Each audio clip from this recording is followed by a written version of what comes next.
ask you to just move it. Yep, it's live now. This is the light.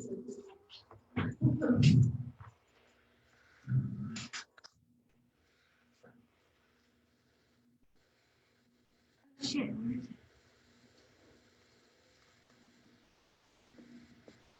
I don't know where he is. Will you go into the Facebook, the second tab there? Okay. That one? It's Published by Kristen 2 minutes ago? It's there. We're on. I just can't see it.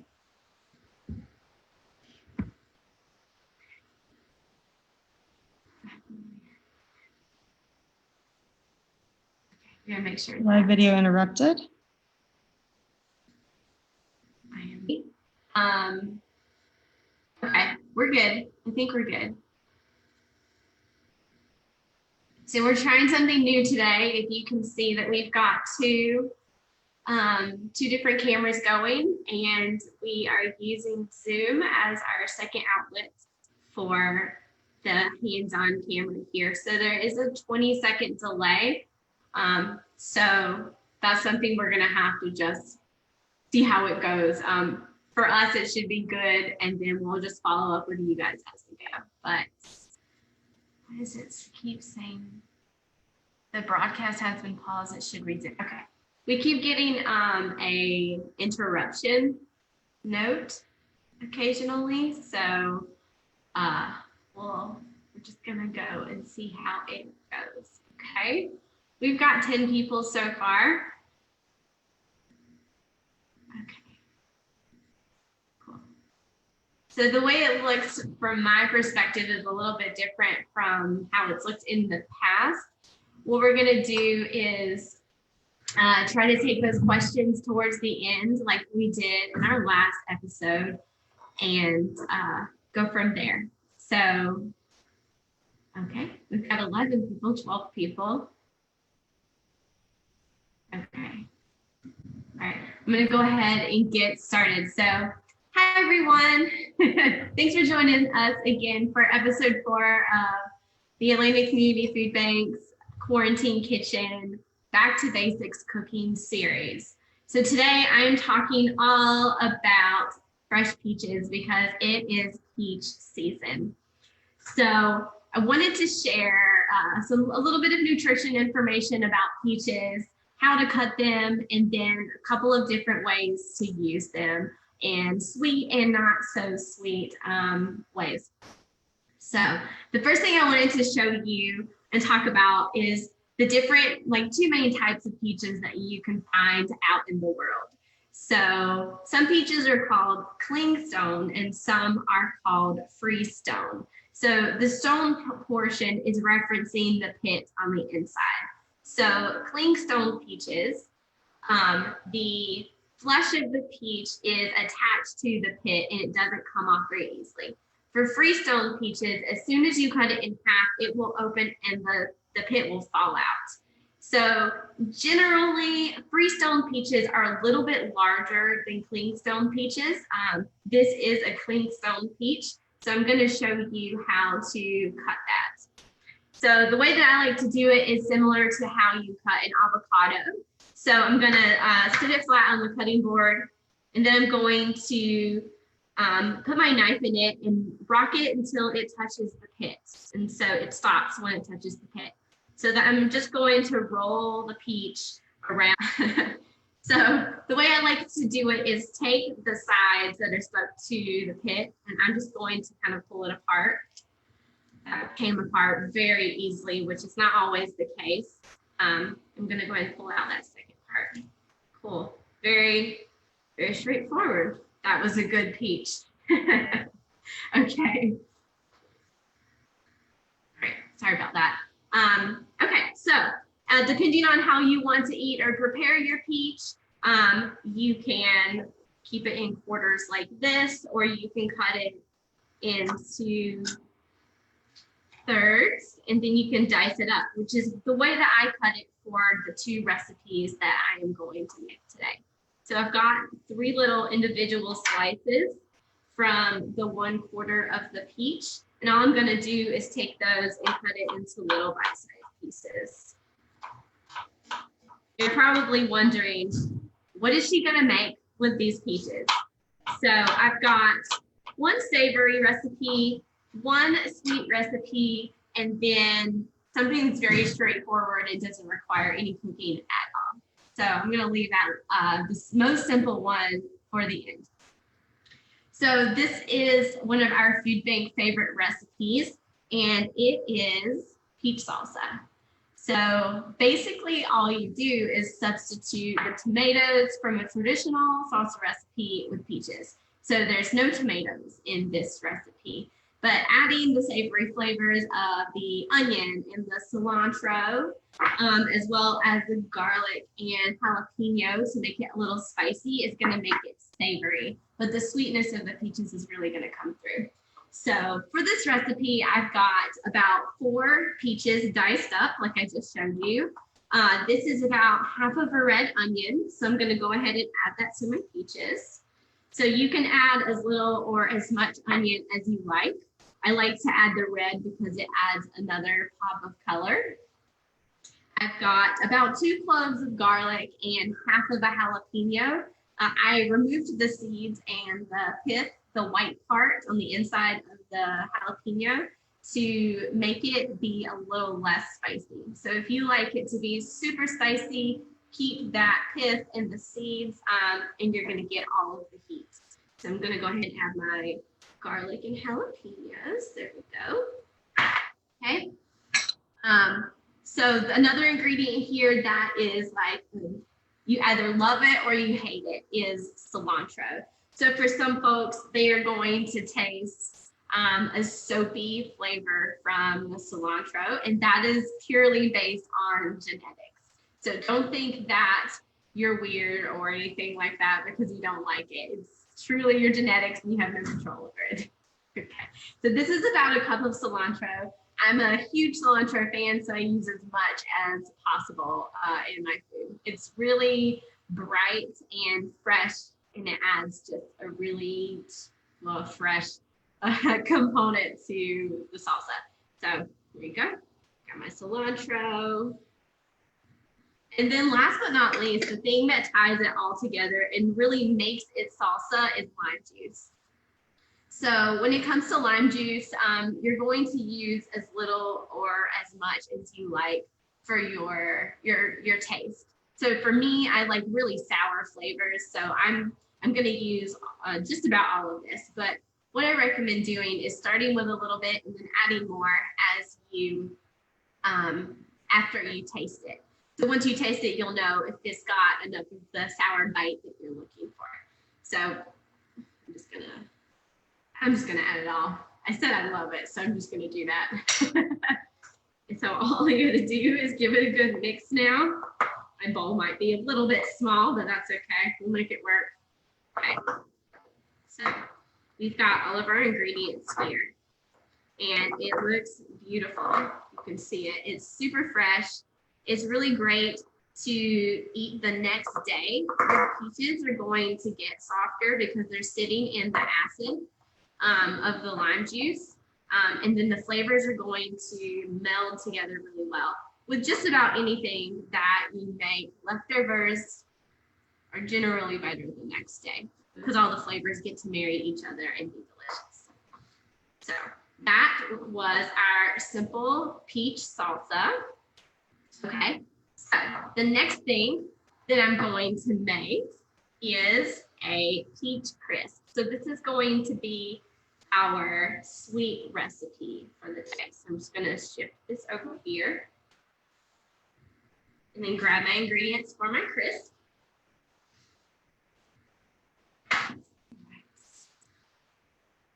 Go. So for the sake of this demonstration, I am making half of a crisp. So a whole recipe is going to fill a 9x13 casserole dish. This is not exactly half, but I halved the recipe to make this simple. So you will use a nonstick cooking spray in the bottom of your pan. The grocery store actually had no nonstick spray. So I just used the chunk of butter that I'm using for the topping, and I just rubbed it along the inside to get that nonstick ideal situation. You don't want it to stick to your hand. So we've got two different combos we're going to make here. We're going to make the topping mixture, and then we're going to make the fruit mixture. So for the whole recipe, you're going to use about 4 to 5 peaches. This is about half of that. So I'm going to add a couple tablespoons of sugar. So let me take one step back. The amounts that I'm saying here are for half of the recipe. So the whole recipe you're going to find in the resource folder, which is linked in the caption. So I've got my brown sugar, and I've got a little bit of flour. So the flour is going to help create a thicker juice at the bottom of the dish, and it's going to thick it all together. So if you don't eat gluten or flour in general, you can use cornstarch, and works exactly the same way. It comes from corn, and there's no gluten there. So cornstarch is a good substitute for your flour. And then I'm going to add some cinnamon. You can also add nutmeg to this mixture if you like. That's also a really good flavor addition. So I'm going to get my little spatula here. I'm going to mix this all up. What I really love about this recipe is that you can use fresh, frozen, or canned peaches to make this crisp. So if you're using cans, I recommend that you drain off the juice into a bowl. So you're going to hold that juice to the side to see if you need to add a little bit back to the fruit once you get it in the pan. Because whenever it's canned, it's already cooked. And so while it's baking in the oven within the crisp, it's not going to produce as much juice. So save that canned juice to make it with canned peaches, and then just add some back so that it is just a little bit wet, and it will be juicy in the long run. All right, there's my combo of my base. So I'm gonna go ahead and add that to my little loaf pan, and I'm just going to make it even across the bottom there. Okay. So for my topping, I'm going to use oats. So these are 1-minute oats, which means that they are smaller in size than your general rolled oats. So they're smaller in size, so they're going to cook faster. You can use the 1-minute oats, or you can use the whole rolled oats. They're interchangeable. It's just going to be either a larger piece of oat or a smaller piece of oat. So I've got my oats here. I'm going to add some brown sugar, and then I'm going to add some flour. There we go. So, and then last but not least for our topping, I'm going to use melted butter, which is going to help combine it all together.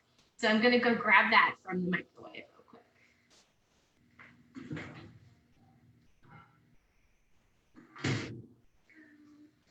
So for the whole recipe, you use about half a stick, which is about 4 tablespoons of butter. For this instance, I'm using 2 because the recipe is halved.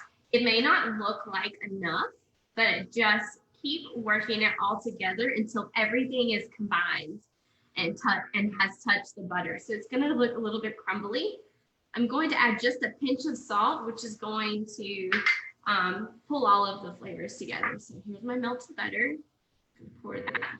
Doesn't look like a lot, but I promise it is exactly the amount that you need. There we go. What am I doing? I put this glove on because I like to do this with my hands.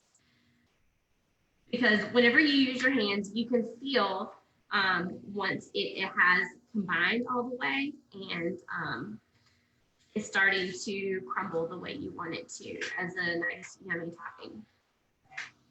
So traditional crisps or like peach cobbler do not have any added fiber in the form of a whole grain. So when you're using the oats, you are adding an extra layer of fiber and whole grains. So the oats are going to give you a good source of soluble fiber, and that's going to help keep you full and add to your overall fiber needs in your diet, which most of us do not get enough fiber in your diet. Okay, so if you can see here, and you can see that it kind of holds together when I mush it with my hand. So that is the crumble that we're looking for. Okay. So I'm gonna move this over here, and I'm gonna go ahead and put my topping on. So we're just gonna make sure that it is evenly spread across the crumble. We're gonna make sure all of our peaches are covered up. There we go. Okay. That is the crumble. So we're gonna bake this crumble at 350 degrees for about 40 minutes.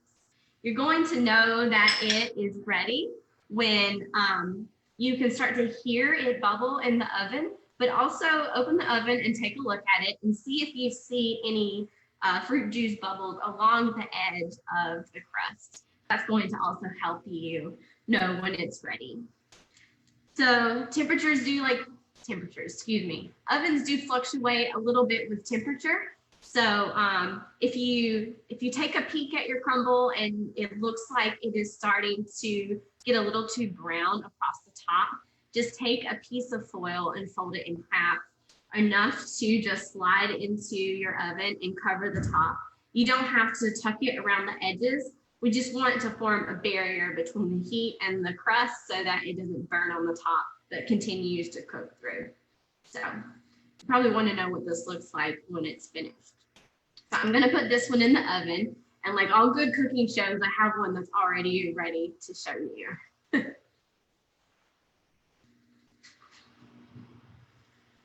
Smells delicious.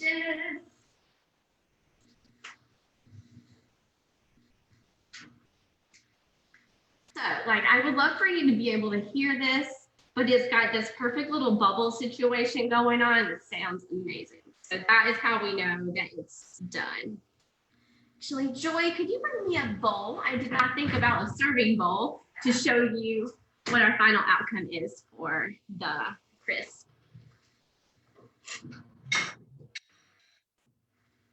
So the full-size crisp is going to give you 10 servings. Thank you, Joy. All right, let's see. Do we've got a good view here? Okay, I'm going to slide this. There we go. So the full crisp recipe is going to give you 10 servings, which is just enough for you to make your sweet tooth happy, but also not be too overwhelming and with added sugar in your diet. So you can have sugar. That's not a thing that you are required to not have. You can have it, but you can have it in moderation. So with this recipe, you're getting the sugar from the fruit and the fiber along with that, as well as the fiber from the oats. And that helps sort of balance out the extra sugar that you've added to the fruit mix and the topping mix. So having fiber is going to decrease how fast your body is going to digest the sugar from your food. So always keep that in mind. You can have sugar. Sugar's not the devil. But eat it in moderation and eat it with some fiber. That's why fruit's so good, because it comes in a nice little package with delicious sweetness and fiber to buffer the sugar. Okay. Thank you for listening to my TED Talk. Yes, we have a question from Allison. Yes. She wants to know if there are any tips on freezing peaches. Absolutely, absolutely. So, excuse me. So when it comes to freezing peaches, what I would recommend is that you cut them up into the size that's convenient for you. So whether you cut it into wedges or quarters, or you can go ahead and dice it if you want to, go ahead and cut it up. There are two ways that you can freeze them. So if you want to go ahead and put them in a Ziploc bag, you want to make sure that your bag is flat. So you can put it in a bag flat in your freezer on, say, a baking sheet or a tray like this. So it will freeze flat and it will conveniently fit into your freezer. The other way that you can do it is you can freeze the peaches on a piece of parchment paper on a flat surface like a baking sheet. And then once they're frozen completely, you can take them out and transfer them into a Ziploc bag. So the second method is going to keep your peaches from sticking, like all sticking together, once you're ready to use them, it'll be easier to take them out. But if you just want to save yourself some time, you can freeze them in that bag flat. And then once you're ready, you can take out the whole bag and you can just give them a good little, what is this? How do I explain this? A good little crunch in each direction to kind of separate them out so you can get out the amount that you want. So you could definitely freeze them. That's going to be the least sugar added method. You can also cook the peaches down with some added sugar and make like a peach sauce or a compote, and you can freeze that, but that's going to give you some added sugar. So a couple of options there. Thank you for that question. Do we have any more questions? Not right now. Awesome. All right, so I'm going to get this peach crisp here so we can take a look at it. Uh-oh, I think we might be sticking. Nope, there it goes. All right. So for me, I'm a crumble person, so I like more topping. And this type of crumble is good for that because your topping has fiber in it versus just having like a straight flour and sugar kind of topping. So this is going to be lots of topping. Also, when I cut it in half, it did make it very shallow. So that is just something to take into consideration. You could actually put more fruit in this and then it won't be as shallow. So there's my crumble, lots of topping there. All right, so I've got some really dark places here that's going to be really yummy and caramelized, which helps to build the flavor, as well as the crispy texture. So there's one thing I wanted to share with you about this salsa and about peaches in general, is that peaches are a really good source of vitamin A. And vitamin A is really important now because it helps build up your immune system by increasing the amount of white blood cells that you have in your body. So white blood cells are our natural barrier that are going to attack bacteria and things that are coming in from the outside. So right now, that's really important because of the current pandemic situation that we are experiencing. So having a good source of vitamin A in your diet is going to be helpful just to help you stay healthy. I'm not saying that's a cure. I'm just saying eat your fruits and vegetables that are red and orange, and that's going to help give you a good source of vitamin A. Vitamin A is also fat soluble, so that means it requires fat for your body to be able to absorb it. So this salsa doesn't have any fat in it technically because it's all plants. So one way that we can include fat in the way that we eat it is eat it with tortilla chips. So generally tortilla chips are going to be fried. Sometimes they're baked, but that's going to give you a source of fat that's going to help your body absorb the vitamin A from the peaches. So fat soluble requires a fat to absorb it. It's also a good thing to think about when you're eating salads in general, because your salads are going to have other fat-soluble vitamins. So having a good, healthy salad dressing that includes a healthy fat is going to help you absorb all of the nutrients from your salad. Side note there. Okay. Tortilla chips. So I like to just eat mine with tortilla chips in the bottom of the bowl and just put some salsa on top of it and eat it with a spoon. If you have, I'm just going to crunch them up a little bit. There we go. If you have scoops are really cute for displaying your salsa, and you can go ahead and have your little mini bites of salsa in your little tortilla chip scoop. And that's attractive and preserved. So just another option there. I'm just going to put some salsa here. So you will add a little salt to taste to your salsa to make sure that you've got a good well-rounded flavor. If your chips are like a higher salt content, you don't necessarily need to add salt to your salsa because you're going to get salt from your chips. So that's just something to keep in mind. Okay, let's see. I feel like I've said everything I wanted to share with you guys. Let's see if we have any extra questions in the chat box. Not yet, but maybe somebody will. I don't know. Well, let me ask you guys, I want to know how you all like to serve peaches. Oh, I have one more method of showing you how to prepare a peach. I just remembered. Okay, so this peach that I cut at the very beginning is going to be my example of just straight up eating a whole peach. So let's pretend like this is a whole peach still. We've got half of it here. You can eat the skin of the peach. What you should do is just give it a good wash and just make sure that there's no dirt or anything on the outside, but the skin is going to give you extra fiber. So we've got our two types of fiber, soluble fiber and insoluble fiber. Soluble fiber is going to be the parts of plants and whole grains that doesn't take a lot of effort for you to chew. So like the flesh of the peach is going to be more soluble fiber, while the skin is going to be insoluble. So I like to consider insoluble fiber to be the part of plants and whole grains that takes you longer to chew. So I'm talking about the stringy parts of celery or the skin of apples or the skin of peaches. Brown rice is a good source of insoluble fiber.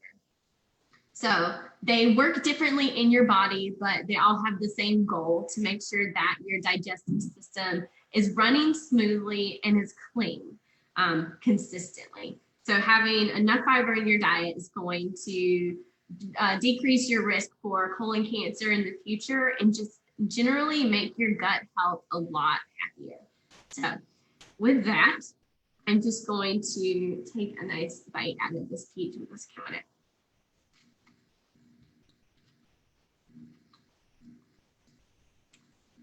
This is my favorite way to eat peaches.